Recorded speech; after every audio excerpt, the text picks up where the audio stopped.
and join us as we discover cutting-edge research from colleges and universities around the world.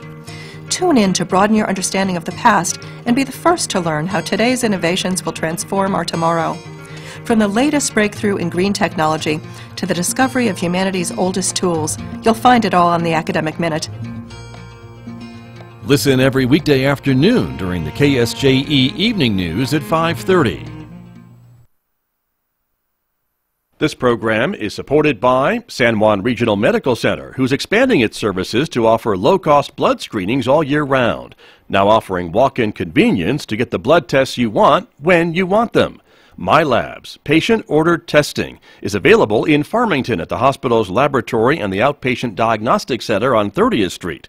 Also in Aztec at San Juan Health Partners Family Medicine at 120 Llanos Street. With nearly 20 tests available, there's an option for everyone. MyLabs, patient-ordered testing, a wellness service of San Juan Regional Medical Center.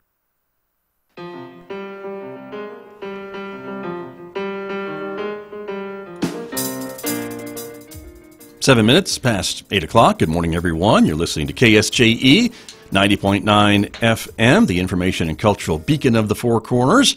I'm Scott Michlin. Thanks for tuning in this morning, everybody, and a special welcome to our viewers who are watching us live this morning on the KSJE Facebook page and YouTube channel. This is what we call visual radio, everybody. Coming up in just a moment, my guest, Warren Unsicker, will be here. He is the new Director of Economic Development for the city of Farmington. Catching up with him and finding out some of the issues that he is working on in the new year. And then later on this morning, a rebroadcast of my interview with the one and only Chevelle Shepard. We'll rebroadcast that interview this morning about 8:40 on KSJE, so we hope you'll stay tuned for that. If you haven't seen that interview yet, you can keep watching right here on our YouTube channel and Facebook page. Then at 8:55, as we do on Thursdays, we'll talk about the economy with my guest, Jason Calcote from Citizens Trust and Investment Corporation, and that makes way for the 9 a.m. program, Roving with the Arts with Mick Hess. Today, Mick is playing some more Bach cantatas for us, coming up on the radio at 9. And then at noon today, it's our local movie review program, A Review Too Far, and today our reviewers will talk about what they thought of the movie Aquaman. You'll hear what they thought today at noon here on KSJE. But let me get to my guest, who is here with us for a limited amount of time this morning, and Warren Unsicker is back in the studio with us. He is now officially the Director of the Economic Development Department with the City of Farmington. Mr. Unsicker, good morning. Good morning. Pleasure to be back. Welcome back. Again, with a different hat you're wearing, yes. Right? But same scope, yes, pretty much. Similar scope, but different purview, so yes, to speak. So now you're working for the City of Farmington, right. And as we were talking before we came on the air this morning, there are a couple of things in the news, and first and foremost, I guess, would be the reversal of this pool rule for the Mesaverde, what is it called again? I'm sorry. Yeah, the Mesaverde pool. Yeah, pool. Exactly. And so that is with the new administration, I would assume. Yeah. And so where are we? This is under review? Yeah, so originally back in November, this was an application that was submitted by Hillcorp in August of 2018. And they wanted to increase the density of wells in this. In a 320-acre parcel area, right. They were currently able to only have 4 active wells. Okay. This would double that to 8 active wells. Right now, they are submitting variances to activate these wells as it is. It just takes more time and it's a little more cumbersome. Okay. So in theory, they're already getting to the point where they're increasing their density as it is, but this would just have streamlined the process and caused less headache and paperwork for that. It would have been automatic, I suppose, correct, right? Yeah. To a degree, they still would have had to go through all the environmental processes. Sure, things the to that effect, the normal checks and balances. Yeah, checks and balances, but it just some of the minutia to get past, being able to even apply to do that would be out of the way. Okay. But as of Tuesday of this week, there was a new Office of Oil Conservation Commission appointed new director and commission members, and they basically reversed that rule that was decided in November and have set a rehearing for May 9th. Okay. And in the process, so that rule has been tabled essentially until they've reviewed it. So it reverts back to the other standard, the 4, I suppose. correct. The 4. Yeah, exactly. And they can still, I guess, apply and maybe get the 8. But they can do the variances, but again, it adds more just minutia and cumbersome process to the. Gotcha. And so here we are, and it won't be dealt with again until May 9th. Yeah. May. And so Hillcorp said that this was an economic development driver and an issue to be able to create more jobs in the area. But there was the other side, some environmental folks who were concerned about just letting this go forward from square one, I suppose, right? And Hillcorp had committed from the beginning that they were going to be reusing existing wells, recompletes. And that's in part because it's more economical. And likewise, it's more responsible from an environmental perspective. They're not going in and drilling new wells and creating more impact to the environment. But predominantly, it's cheaper. It costs far less money to go recomplete an existing well than it does to go in and build an entirely new rig. I see. And so that would have caused more jobs for contractors in the area that could have gone and helped with those recompletes, possibly more employees at Hillcorp in general. So it would have caused for great new economic boost for this area, and then of course just new tax base being created by the completion and extraction of more gas. Right. Those extractive taxes, I guess, that the city and state, county gets from all that activity. Absolutely. So we'll see what happens. Obviously, Hillcorp was probably not pleased with that decision, as a lot of other industry nor was folks, or you, right? I think there's probably a lot of folks that are disappointed with this decision, others that are ecstatic with it, but I think that there's got to be somewhere in the middle we can reach that gets this done to be able to have more activity in the region. So. Right. In the meantime, Hillcorp certainly is still drilling. They're still plugging away, filing those variances and requests, right? So In fact, I think just before the original hearing, they had filed for 2 or 3 additional requests for variances. So okay. But if folks weren't expecting a change in administration, they certainly got a reminder of that this week. Yes, very much. Things are a little different in Santa Fe. Just a little bit different, right. Which leads us to our next topic, which is the legislative session, which is coming up, next week? I believe it starts, so, right? Yeah, get off to the races, so to speak. 60-day session, which means that lawmakers will be considering more pieces of legislation than the normal 30-day session. Yes, and more is definitely the word. There are already close to 400 bills submitted, and I'm sure there's several more in the wings just waiting to be submitted. Which is typical. Junction. Yeah. But that's what they deal with. And many of those won't ever make it maybe to a final vote. Right. But they're all introduced during this time leading up to the session. Yeah. And then they get those in charge get to decide which gets a hearing in committee and moves forward and things along that line. Are there any, though, that you are watching in particular? Sure. Yeah. No, we are looking at some infrastructure bills that we're putting forth that would maybe look at ways in which we can get more freight out of this area. We're also looking at bills that would help with e-fairness. So that's for online? So online parity between online sales and bricks and mortar sales. Okay. So some type of online sales tax? Possibly, yeah. This is something that's long been a struggle for the cities because right now we do have online sales tax, but it's only state sales tax. So you're looking about like 5.1%, whereas that leaves out all of the local municipality sales taxes. So you get kind of a discount when you go shop online, and we don't receive any of the benefit of that. The city of Farmington. We as the community. I mean, the city of Aztec, city of Bloomfield, all those San Juan County, none of those entities receive any of that sales tax. Right. And so that's been something that both on a federal and national scale as well as a local scale that I've seen. Even when I was in Oklahoma, we struggled with that, and we didn't have the benefit of even the state tax. I see. It was a big fat goose egg, and so I mean, if you're looking at 8% versus 0, it was kind of like, that's an easy decision. And people would jump online. That's quite a nice little discount. Sure. So this would maybe make the playing field, and that's what we've heard, a little bit more fair for the local retailers competing against the online retailers, which is really what is happening these days. Absolutely. So and that's becoming more of an issue as time goes on, just because it's so convenient and it's so much quicker sometimes to get what you actually are looking for, and sometimes there's brands that you can't get locally. People just go online, and so it's a struggle. And I personally am working to try and attract some of those retailers that we know people are going to online portals to get to the products, but we can't get them all. Even though we've gotten darn close. But that's another piece that we might be looking at as well. And that's one of those pieces of legislation that to me seems like a no-brainer. Like, why wouldn't you want to do that? But again, we just got this state sales tax on online purchases just a couple of years ago. Yeah. So I I don't know, but someone listening may be able to educate me and tell me why that's not a good idea. But right. But we'll see what happens, right? Yeah, absolutely. The other one we're looking, or ones I should say, are around liquor licensing. There's a lot of concern over the fact that liquor licenses are so expensive. You look at Colorado, you can go get one for $2,500, $5,000, and you're in and done. Right. We have quite the different system here in New Mexico, Quite where there's the different system, a limited number of liquor licenses that are Correct. available from throughout the state, and so when you're looking to get one, you can't get one until one becomes available, which means another store or bar or restaurant has to close. Isn't that how it works? To a degree, or yeah. Surrender it. Yeah, surrender or lease it. A lot of I times see. what happens is you'll have people that have paid the $500,000 to my get gosh. it's just absurd to buy this liquor license, and basically it becomes a commodity. Right, They sure. can then leverage that. They can lease it to a new individual. They can resell it. It becomes something they can pass on to their kids and utilize as a almost like a house that they've appreciated in value. Interesting. But that leaves a lot of, especially small towns with little or no ability to expand, especially nightlife and entertainment. So we're looking at like downtown Farmington, where we're about to invest millions and millions of dollars into streetscape renovations to attract more business. But part of that is attracting nightlife. Right. And it's very hard to do that when you're encouraging entrepreneurs to spend $500,000 on a liquor license.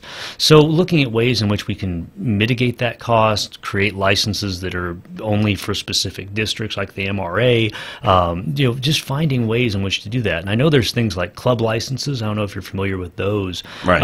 that are basically for nonprofits. Originally, I think they were created for like Elks Lodges and things like that, but you can utilize those essentially to have a nonprofit revenue generating source in a bar, essentially.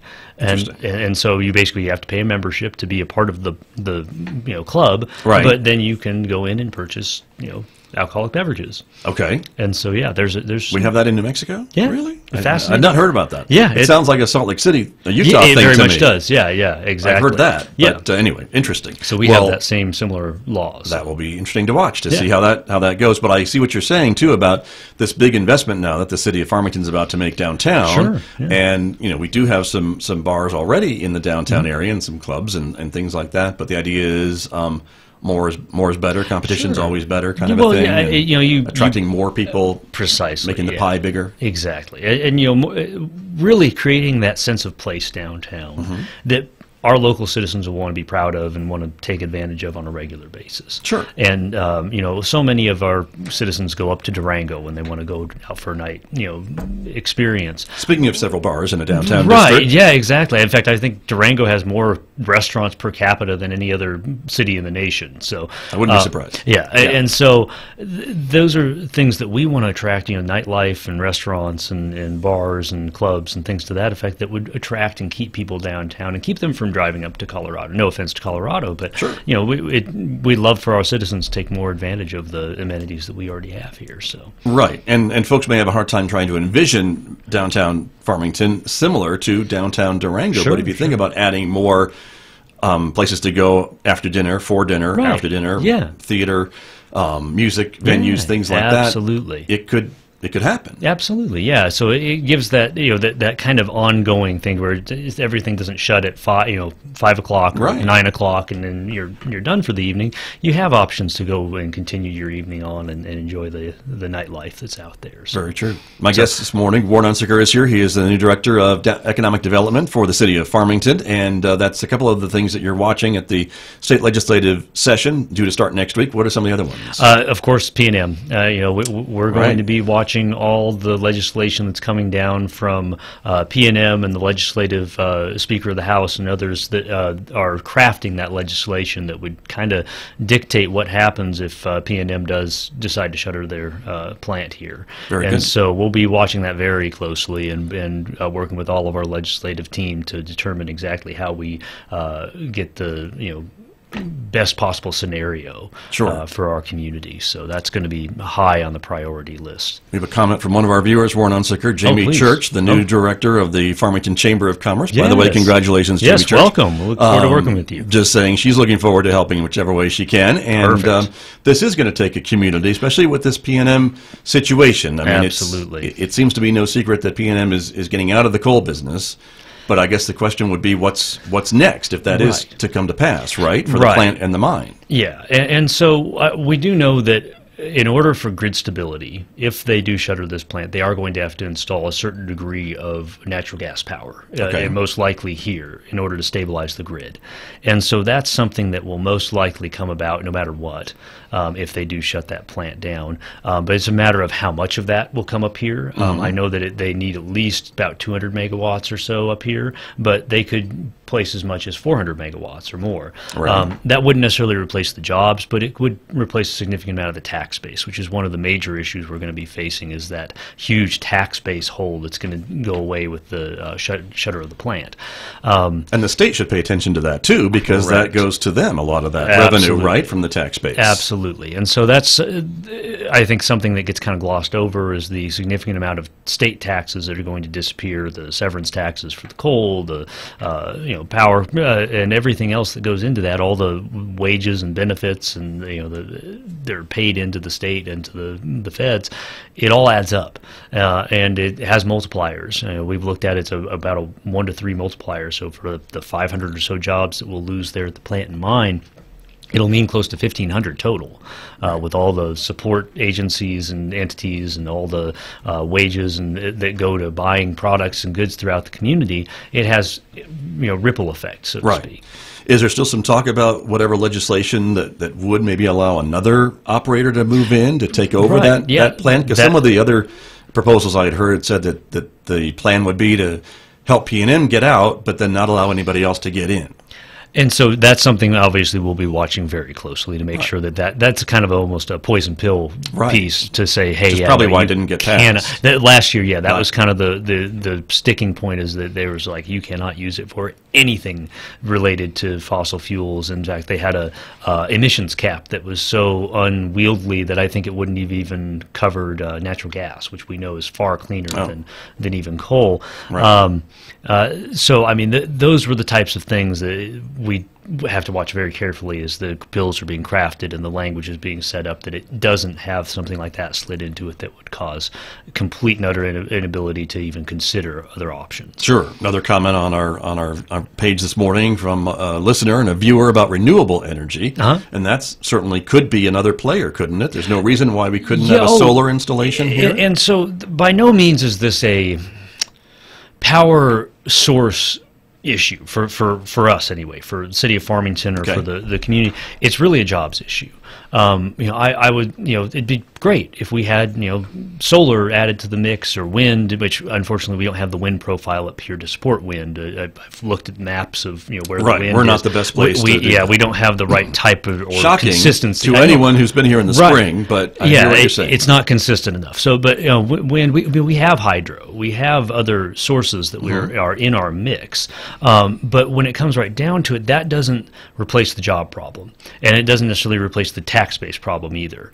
And so, you don't. But solar could certainly work like the natural gas to replace the tax base to a certain degree. To a certain degree, but you don't have any severance tax for sun. You don't have any. I see what you're saying. There's ongoing tax implications of other fuel sources, so to speak. So again, nothing against other sources of power. It's really more to the job base and the tax base that this current power production provides. So when people start going, well, just replace it with this source, that's not the problem we're facing. We're not facing a source problem. We're facing a jobs and a tax-based problem. Gotcha. Interesting. And certainly, of course, the city of Farmington watching all of this. You're watching all this. The city owns its own electric utility, which certainly has a little bit of investment in that plant as well, if I'm not mistaken. Yes. So they have an 8% stake in one of the stacks. It's about 40 megawatts, which in the grand scheme of things isn't a lot of that power. However, they're the only owner currently that has any interest in continuing on,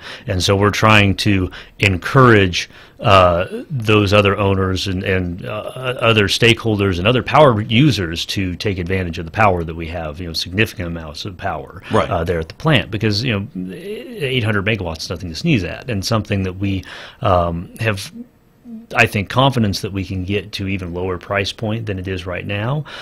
It is still running very efficiently. It is still fully operational. It's environmentally compliant. So it's not that it's become obsolete by today's standards. It's not like it's belching out, EPA uncompliant standards of emissions. It is actually far above compliance at that point. But it's just a matter of finding all the power users at this point, and or an operator that will take it on, and someone that would be willing to go find those buyers of the power. So. But certainly with the city's investment in that plan, it gets you a seat at the table. Yes, exactly. I suppose, with any of these other opportunities or alternatives. Precisely. And perhaps if the city were to invest in a solar farm to supplement its power needs. Oh, I mean, not out of the question. Well, again, that's not out of the question. I know you're not the electric utility director. Yeah, right. And again, but it doesn't. When we're looking at the current issue at hand, that's not going to solve any of the problems, because the problem isn't that we don't have enough power, right? Or that we need to, we could diversify the power mix, but that's not going to fix the current issue that we face, which is jobs and revenue. Right, exactly, for the community, not just revenue for the companies or for P&M or anybody like that. It's basically just tax revenues for CCSD, community, Central Consolidated School Districts, for the county, for Kirtland, for San Juan College, College. Right now. Yeah, I mean, that's what we're looking at. It's not so much that we just love coal so much, right? And that's, you're talking about millions of dollars, right? Multiple millions of dollars, right. And so this isn't just chump change, and it's an ongoing thing. It's not like it's just 1 year we're going to have a shortfall. It's all of a sudden that's cut out of the rate base or the tax base forever. Yeah. And so that's what we're looking at. Again, nothing against any other fuel source or championing one fuel source over another. It really just comes down to the impacts and implications of shuttering this particular fuel source. Got it. And where would those entities find the replacement of those millions of dollars? Right. I know that's a question here at the college. And likewise, where are those people that are employed by that entity going to find jobs that are comparable in wage rate and in skill sets that are readily available? And that's a huge problem, because you could potentially have an exodus of a good chunk of people from this community if they can't find comparable jobs. And so the thought of we'll just replace it with solar, but a solar field employs maybe 15, 20 people, and the wage rates are maybe close, but not nearly as much as what they're currently being paid, and not similar skill sets. Yeah, and so that's really what we're looking at. Again, or especially me, is it's not so much the fuel source; it's really the job issue and the revenue issue. So. Right. Very good. Anything else you're watching at the legislature? These are the big things. Yeah, these are the big things, and I'm sure more things will pop up. I've been pulling down the entire list and kind of combing it every day or so. And, you mentioned some transportation issues, trying to get freight in and out of the area. Yeah. That sounds like railroad to me, but it's probably not. It could be and it could not be, because we're really looking at what ways in which we can more efficiently and cost effectively get freight out of here, because we don't have a fully operational commercial airport. We don't have interstate, although we do have interstate grade highway. It's not interconnected like a major interstate is. Right. We don't have rail. So looking at a bill that would maybe study the state impact of providing more efficient freight out of this area, and it's going to benefit not only us but all the other states that we provide services to. Right. I know Colorado is looking very closely at it if we expand our transportation capabilities. And so those are things that we're going to be paying very close attention to, and how we can potentially prove out that there's benefit to providing more capability for us to get freight out of here efficiently. So. All right. We've talked about this rail idea before, you and I, on this program, so I know folks can search for a previous program and hear all they want to hear about the rail idea and where that is at the moment. So, Mr. Unsicker, it's always a pleasure to have you here. I know you've got another commitment this morning, so not a problem. Thank you. I appreciate your time and the opportunity to speak to these things. We'll see you again. Absolutely. All right, very good. That's Warren Unsicker. He is the new executive, not really executive director. I just promoted you. You are the director of the Economic Development Department for the City of Farmington program here on KSJE. Thanks so much. Back with more in just a moment. We'll take a bit of a break, and then we'll rebroadcast my interview with Chevelle Shepard from earlier in the week. That's coming up next on KSJE.